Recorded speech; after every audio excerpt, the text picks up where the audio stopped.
अनवान बिल्ली की चालाकी।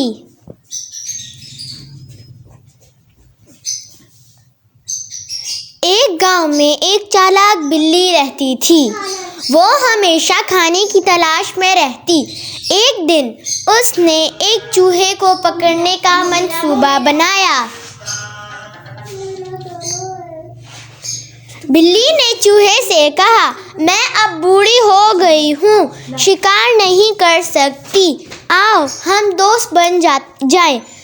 चूहा पहले तो डरा, मगर फिर बिल्ली की बातों में आ गया।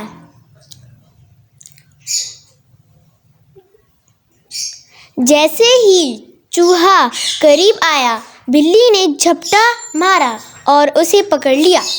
चूहा चीखा, तुमने धोखा दिया। बिल्ली बोली, ये चालाकी है, धोखा नहीं।